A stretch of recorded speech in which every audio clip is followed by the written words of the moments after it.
नमस्कार, सुप्रभात. मी सेजल पुरवार. सकाळचे 9 वाजलेले आहेत आणि अर्थातच वेळ झाली आहे आज काय विशेषची. आज काय विशेषमध्ये तुम्हा सर्वांचं स्वागत. दिवसभरात कोणत्या मोठ्या महत्त्वाच्या आणि विशेष घडामोडी घडणार आहे बघायचंय आज काय विशेषमध्ये. पहिली बातमी बघूयात आणि ही बातमी नागपूरमधल्या दंगलीची. नागपूरमध्ये आज तणावपूर्ण शांतता. 11 ठिकाणी अजूनही कर्फ्यू कायम असल्याचं आपल्याला बघायला मिळत आहे. दुसरीकडे नागपूर शहरातील संचारबंदी असलेल्या भागातील 150 पेक्षा जास्त शाळा आजही बंद राहणार असल्याचंही पाहायला मिळत आहे. दुसरी बातमी तुमच्या आमच्या सर्वांच्या महत्त्वाची आहे बरं का, कारण मुंबई ते पुणे हा प्रवास महागणार आहे. टोलच्या दरात 1 एप्रिल पासून वाढ होणार आहे. दुसरीकडे फास्टॅग नसेल तर दुप्पट टोल सुद्धा भरावा लागणार आहे. तिसरी बातमी सुद्धा अतिशय महत्त्वाची आहे कारण ही बातमी हवामानाची आहे. एकंदरीत आपण जर बघितलं तर राज्यातलं हवामान पुढच्या 24 तासांमध्ये बदलणार आहे. यामध्ये जर आपण बघितलं तर कारण गारपिटीसह अवकाळीचा इशारा आहे. दुसरीकडे तापमानाचा पारा 40 पार सुद्धा पोहोचला असल्याचं आपल्याला बघायला मिळत आहे.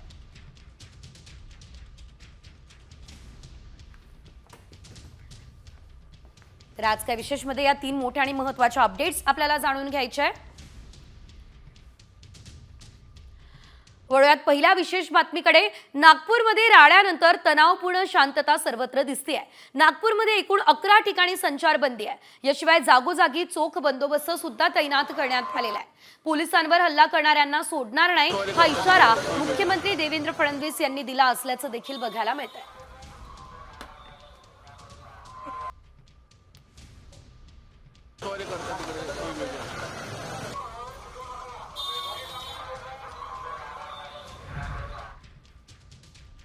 तर नागपूरमध्ये आता संचारबंदी असलेल्या भागांमध्ये शाळा सुद्धा बंद आहे. नागपूर शहरात 11 ठिकाणी कर्फ्यू लावण्यात आलाय.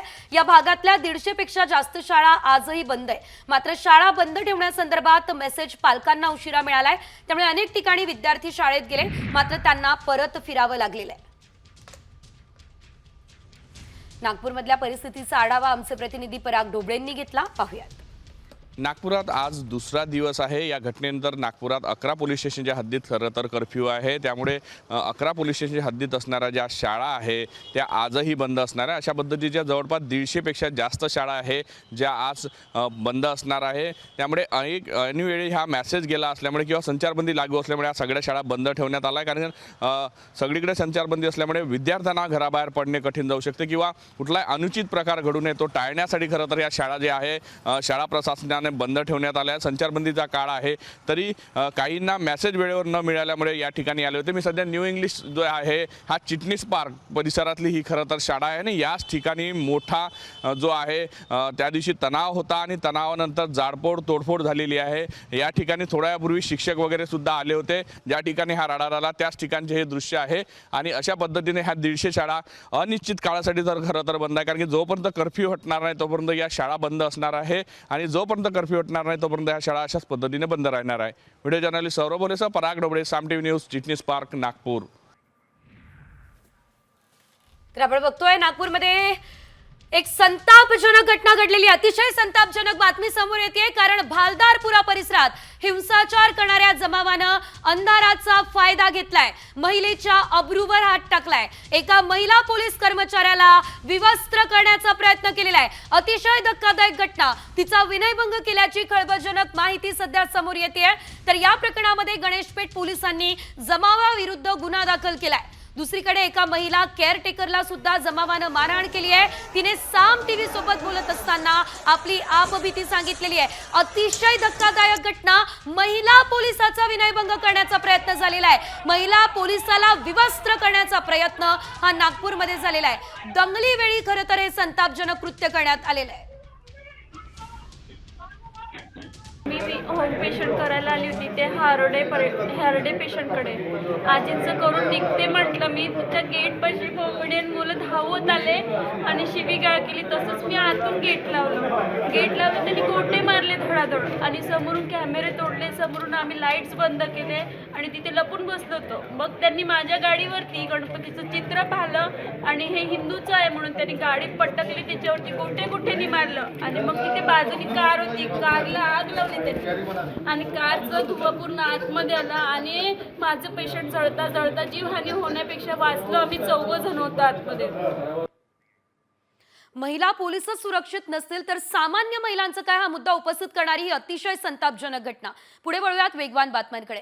भारतीय वंशाच्या अमेरिकन अंतराळवीर सुनीता विल्यम्स तब्बल 9 महिने अंतराळ स्थानकामध्ये राहून पृथ्वीवर परतलाय. आज पहाटे त्यांचं यान पृथ्वीवर पोहोचलं. त्यांच्या परतीची संपूर्ण जगाला प्रतीक्षा होती. सुनीता विल्यम्स आणि त्यांचे सहकारी अंतराळवीर बुच विल्मोर यांच्या परतीमध्ये बऱ्याच अडचणी आल्या, मात्र त्यावर मात करत ते सुखरूप परत आले. गेल्या अनेक दिवसांपासून अंतराळवीर सुनीता विल्यम्स यांच्या सहकाऱ्यांसोबत अंतराळामध्ये अडकल्या. आता त्या परतल्या तर त्या भारतात येण्याची शक्यता आहे, कारण पंतप्रधान नरेंद्र मोदींनी सुनीता विल्यम्स यांना पत्र लिहिलं आणि भारत भेटीचं आमंत्रण दिलं.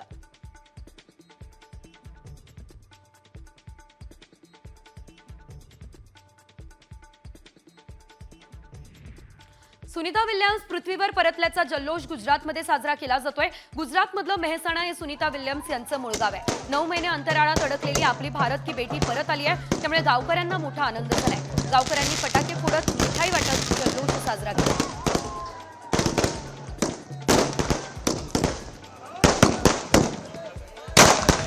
एमपीएससीच्या उमेदवारांची प्रतीक्षा अखेर संपली. महाराष्ट्र लोकसेवा आयोगानं विविध संवर्गातील एकूण 385 जागांसाठी जाहिरात प्रसिद्ध केली. नागरी सेवा राजपत्रित पूर्वपरीक्षा 28 सप्टेंबरला होणार आहे.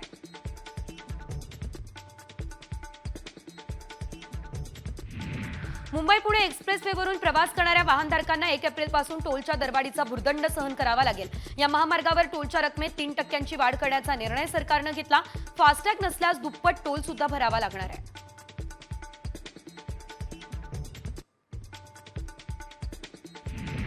राज्यातील हजारो शिक्षकांना आणि कर्मचाऱ्यांना मुंबई हायकोर्टाकडून दिलासा मिळाला. शिक्षकांच्या प्रस्तावांवर जुन्या पेन्शनविषयी 30 सप्टेंबरपर्यंत निर्णय द्यावा असा आदेश हायकोर्टानं शिक्षण उपसंचालकांना दिला.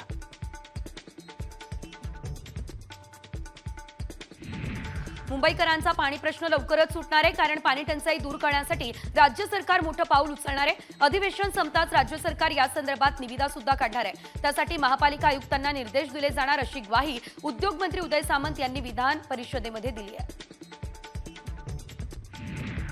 नवी मुंबईमध्ये मुंबईमधील 3रं विमानतळ उभारलं जात आहे आणि या विमानतळामुळे नवी मुंबई आणि परिसरातील प्रकल्पग्रस्तांना नव्या रोजगाराच्या संधी उपलब्ध होणार आहे. नवी मुंबई विमानतळाच्या धावपट्टीवर नुकतंच विमानाची उड्डाण चाचणी घेण्यात आली आहे. हे विमानतळ लवकरच कार्यरत होणार आहे. विदर्भातल्या 5 जिल्ह्यांचा पारा 40 अंशांवर गेला. चंद्रपूरमध्ये राज्यातील उच्चांकी 40.6 अंश सेल्सिअस इतक्या तापमानाची नोंद झाली. अकोला, गडचिरोली आणि वाशिममध्ये तापमान 40 अंशांच्या पार गेलं. नागपूर आणि वर्धा या ठिकाणी कमाल तापमान 39 अंशांच्या पार गेलं. राज्यात उन्हाचा चटका आणि उकाडा तापदायक ठरतोय. राज्यात अनेक जिल्ह्यांमध्ये पुढचे 3 दिवस अवकाळी पावसाचा इशारा आहे. विदर्भात अकोला आणि अमरावती वगळता सर्व जिल्ह्यांमध्ये येलो अलर्ट आहे. वादळी वाऱ्यासह पाऊस आणि गारपीट होण्याची देखील शक्यता.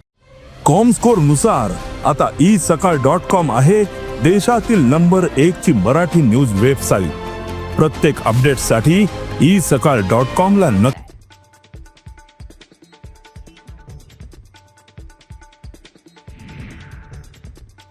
आगामी मान्सून हंगामात चांगला पाऊस बरसणार असा अंदाज अपेक या संस्थेने वर्तवला. शिक्षण दक्षिण गुजरात, गोवा, मुंबई, कोकण, मध्य महाराष्ट्र आणि मराठवाडा या ठिकाणी आता मान्सूनपूर्व पावसाची शक्यता आहे. विदर्भ वगळता राज्यातील बहुतांश भागात एप्रिल ते जून दरम्यान अवकाळी पावसाची शक्यता वर्तवली जाते. अकलूजचे ग्रामदैवत अकलाई देवीला द्राक्षांची आरास झाली आहे. या देवीची महापूजा करण्यात आलेली आहे. ही आरास पाहण्यासाठी भाविक गर्दी करत आहे. देवीचे पुजारी अनिरुद्ध गुरव आणि परिवाराच्या वतीने द्राक्षांची आरास करण्यात आलेली आहे.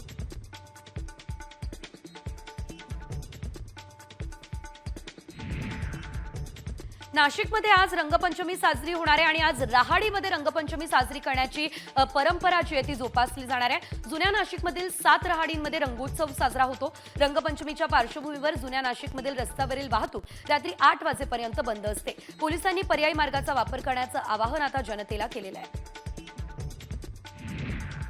होळी ते रंगपंचमी या दरम्यान पंढरपूर या ठिकाणी उत्पातांच्या भक्तीपर लावण्यांची मोठी परंपरा आहे. या उत्सवामध्ये आता अनेक लोककलावंतांनी भक्तीपर लावण्या सादर केल्या. गेल्या 150 वर्षांपासून पंढरपूरमध्ये रंगपंचमी निमित्त लावण्यांची परंपरा आहे आणि उत्पात समाज ही परंपरा जोपासतोय.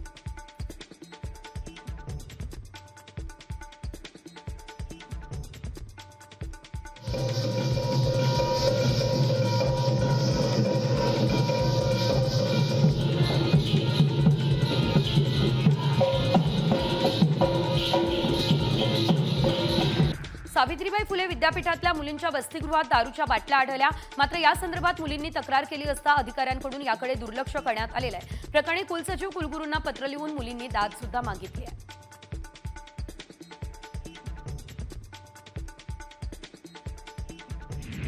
कोस्टल रोड प्रकल्पामुळे मुंबईच्या प्रदूषणात वाढ झाली आहे. मुंबई किनारी रस्ता प्रकल्प प्रदूषण नियंत्रण नियमावलीचं उल्लंघन करत असल्याचं समोर आलं. वायू प्रदूषण नियंत्रण विभागानं याबाबत आता पालिकेला कारणे दाखवा नोटीस सुद्धा बजावली.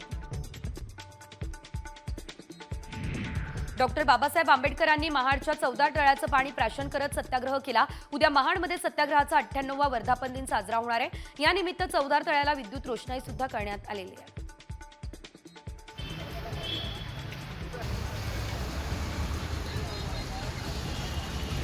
नागपूरमध्ये उसळलेल्या दंगलींदरम्यान जोरदार दगडफेक झाली आणि या दगडफेकीचे सीसीटीव्ही सामच्या हाती लागले.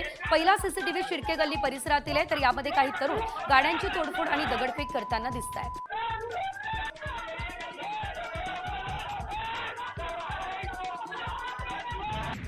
नागपूर दंगली दरम्यान डीसीपी निकेतन कदम यांच्यावर धारदार शस्त्रानं हल्ला करण्यात आला. यामध्ये निकेतन कदम जखमी झाले आणि त्यांच्या हाताला गंभीर दुखापत झाली. जमावाला पांगवण्यासाठी डीसीपी निकेतन कदम हे गेले होते.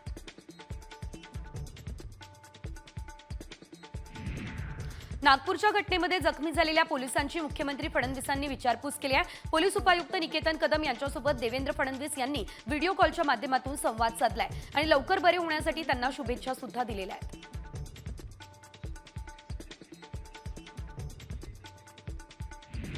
राज्यात कुणीही दंगा करण्याचा प्रयत्न केला तर त्यांच्यावर जात धर्म न पाहता कारवाई करण्यात येईल.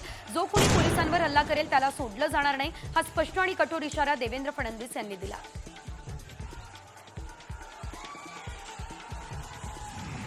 नागपूरमध्ये ट्रॉली भरून दगड मिळाले. दंगल घडवण्याचा सुनियोजित पॅटर्न होता असं निवेदन देवेंद्र फडणवीस यांनी दिलं. ट्रॉली भरून दगड आणल्याचा हा व्हिडिओ आता साम टीव्हीच्या हाती लागलेला आहे. मोठ्या प्रमाणात दगड याशिवाय शस्त्र जमा करण्यात आली अशी देखील माहिती फडणवीसांनी दिली. उपमुख्यमंत्री एकनाथ शिंदेंनी विधानसभेत बोलताना काही प्रश्न निर्माण केले. ट्रक भरून दगड, पेट्रोल, बॉम्ब आणि इतर घातक शस्त्र वेळेवर कुठून आली? हा नियोजनपूर्वक कट आहे. एक विशिष्ट समुदायाला लक्ष्य करण्यासाठी आखलं गेलेलं हे षडयंत्र आहे, हा दावा एकनाथ शिंदे यांनी केला.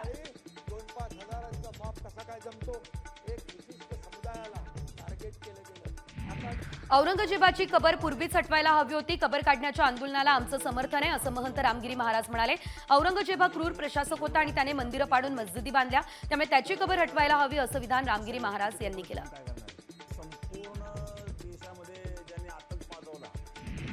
नागपूरमधील जाळपोळ प्रकरणावर भूमिका मांडण्यासाठी विश्व हिंदू परिषदेने पत्रकार परिषद घेतली. त्यात त्यांनी ज्या लोकांचा हिंसाचारात सहभाग होता त्यांची संपत्ती जप्त करत नुकसान झालेल्या लोकांची भरपाई करावी अशी मागणी केली.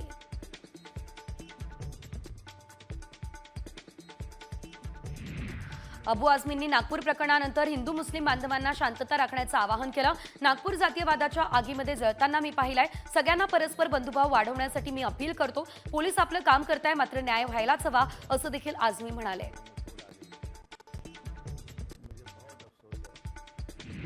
नागपूर घटनेवरून एमआयएमच्या असुद्दीन ओवैसींनी मुख्यमंत्री देवेंद्र फडणवीस यांच्यावर तोफ डागली. ही घटना मुख्यमंत्री आणि इंटेलिजन्सचं फेल्युअर आहे. तुम्ही सत्तेत आहात, तुमची आयडिओलॉजी बाजूला ठेवा, संविधानाचं अनुकरण करा आणि सरकार चालवा असं ओवैसींनी फडणवीसांना उद्देशून म्हटलं.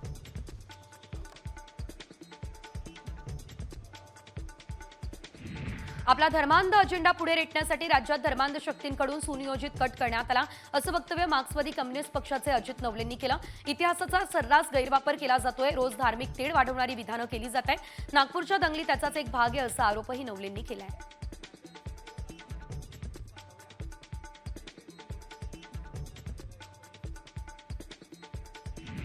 मुख्यमंत्री देवेंद्र फडणवीसांनी नितेश राणे यांना दालनात बोलावून पुढचे काही दिवस शांत राहण्याचे आदेश दिले. ही माहिती सूत्रांनी दिली आहे. गेल्या काही दिवसांपासून नितेश राणे हे वादग्रस्त विधान करत होते, त्यामुळे फडणवीसांनी राणेंना तंबी दिल्याची सुद्धा माहिती मिळते. उपमुख्यमंत्र्यांनी मला कोणतीच तंबी दिलेली नाहीये. मी त्यांच्याकडे स्नेहभोजनाच्या निमंत्रणासाठी गेलेलो असं तंबीच्या वृत्तावर नितेश राणेंनी स्पष्टीकरण दिलं.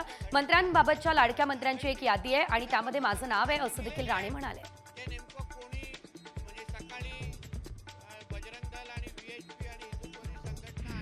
केंद्र सरकार औरंगजेबाच्या कबरीला संरक्षण देत आहे. औरंगजेब तुमचा कोण लागतो असा संतप्त सवाल उद्धव ठाकरेंनी केलाय. भाजपने त्यांच्या झेंड्यातील हिरवा रंग काढावा असं आवाहन ठाकरेंनी दिलंय. डबल इंजिन सरकार जे आहे संभाजीनगरच्या जिल्हाधिकाऱ्यांकडून कबरीची पाहणी करण्यात आली आहे. दिलीप स्वामी हे औरंगजेबाच्या कबरीची पाहणी करण्यासाठी पोहोचले.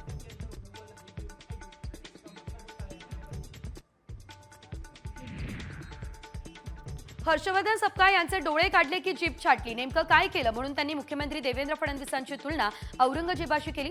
औरंगजेब कुठे, देवेंद्र फडणवीस कुठे, जनाची नाही तर मनाची तरी ठेवा, हा घणाघात एकनाथ शिंदेंनी केलेला आहे. औरंगजेबाची कबर ही महाराष्ट्राला लागलेला कलंक आहे आणि हा कलंक पुसला पाहिजे ही लोकांची भावना आहे, असंही एकनाथ शिंदे म्हणाले. मी शेंगा खाल्ल्याने मी टरफलं का उचलू असं म्हणत सपकाळांनी वक्तव्यावरून घुमजाव केला. फडणवीसांची व्यक्ती म्हणून औरंगजेबाशी तुलना केली नाही तर त्यांच्या कारभाराची केली, त्यामुळे वक्तव्य मागे घेण्याचा प्रश्न नाही, असं काँग्रेसचे प्रदेशाध्यक्ष हर्षवर्धन सपकाळ म्हणाले.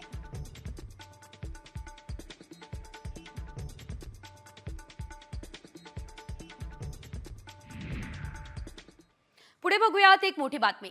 औरंगजेबाची कबर म्हणजे पुढची अयोध्या आहे, असं खळबळजनक विधान प्रकाश आंबेडकरांनी केलेलं आहे. औरंगजेबाच्या कबरीला निवडणुकीचा मुद्दा बनवायचा आहे आणि 2026 मध्ये होणाऱ्या निवडणुका भाजपला जिंकायच्या आहे, हा मोठा दावा आंबेडकरांनी केलाय. सध्या जर आपण बघितलं तर औरंगजेबाच्या कबरीवरून मोठा वाद जो आहे तो संपूर्ण राज्यामध्ये उसळलेला आहे आणि यामध्ये आता हे जे विधान आहे प्रकाश आंबेडकर यांचं समोर येत आहे. आणखी एक मोठी बातमी आहे. अटकेच्या भीतीने प्रशांत कोरटकर फरार झालेला आहे. छत्रपती शिवाजी महाराज यांच्या संदर्भात प्रशांत कोरटकर यांना आक्षेपार्ह विधान केलेलं. इतिहास अभ्यासक इंद्रजित सावंत यांनाही धमकी कोरटकरनं दिली. कोरटकरवर गुन्हे दाखल झाले आणि त्यानं जामिनासाठी अर्ज केला असल्याचं देखील एकंदरीत बघायला मिळतंय. यामध्ये आपण जर बघितलं तर कोल्हापूर जिल्हा सत्र न्यायालयानं मात्र कोरटकरचा जामीन अर्ज हा फेटाळलाय. त्यामुळे कोणत्याही क्षणी कोरटकरला अटक होण्याची शक्यता वर्तवली जाते आणि याच अटकेच्या भीतीने तो पसार झाला असल्याचं देखील कळतंय.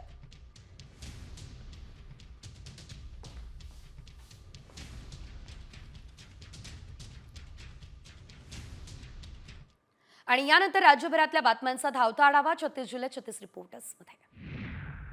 मावळच्या वडगाव येथील तहसील कार्यालयावरती भीम अनुयायांनी मोर्चा काढलाय. शेकडो वर्षांपासून बुद्धगया या ठिकाणी असलेलं बुद्धविहार हे यावेळेस आपण जर बघितलं तर ते बडव्यांच्या ताब्यात आहे आणि हे महाविद्ध विहार परत बौद्धांच्या हातात द्यावं यासाठी मावळमधील भीम अनुयायांनी मोर्चा काढला असल्याचं बघायला मिळतं.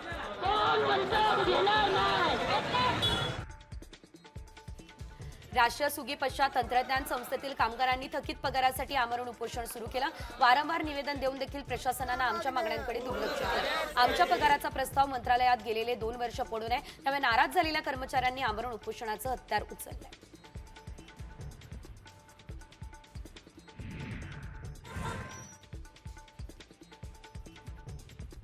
अकोल्यात परवानाधारक ऑटोपेक्षा विनापरवाना आणि ग्रामीण परमिटच्या ऑटोंची संख्या चौपटीने वाढली, त्यामुळे रस्त्यावर मोठ्या प्रमाणात वाहतूक कोंडी होतीये. बेशिस्त ऑटो चालकांमुळे वाहतूक कोंडी होताना दिसते.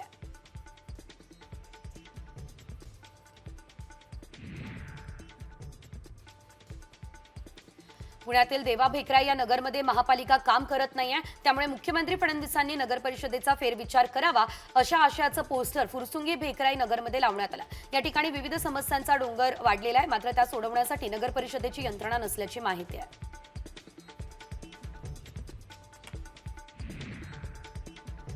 अहिल्यानगरमधील श्रीगोंदा तालुक्यातील आवटेवाडीमध्ये गेल्या काही वर्षांपासून शौचालयाचं सांडपाणी हे रस्त्यावरून वाहत असल्याचं आपल्याला बघायला मिळतंय. मात्र नगरपालिकेकडून कोणतीही दखल घेण्यात आलेली नाहीये, त्यामुळे नागरिक मात्र आक्रमक झाले असल्याचं दिसतंय.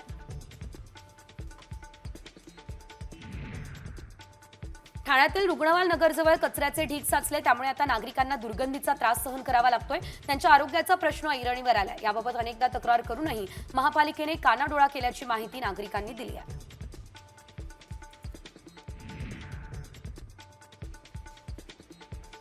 यवतमाळमधल्या पुसद तालुक्यातील कन्नेरवाडीमधील रस्त्याची दुर्दशा झालेली आहे, तर सगळा रोड उखडलेला आहे. याची कोणी दखल घेतली नाहीये, त्यामुळे अशी व्यथा नागरिक मांडताना दिसत आहे.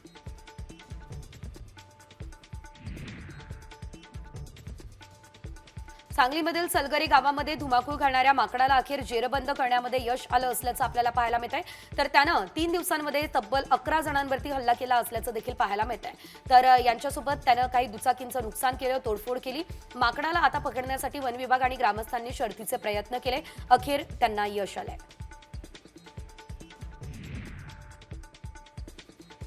भंडारा जिल्ह्यामध्ये तुमसर मोहाडी या परिसरात मोठ्या प्रमाणात गुळ उत्पादन घेतलं जातं, मात्र यंदा गुळाला कमी भाव मिळतोय. भंडाऱ्यातील गुळ उत्पादक शेतकरी संकटात आहे. गेल्या वेळी 4,500 इतका दर एका गुळाच्या बोरीला मिळालेला होता, मात्र आता 3,500 रुपये इतका दर मिळतोय. त्यामुळे उत्पादक संकटात सापडले असल्याचं बघायला मिळत आहे.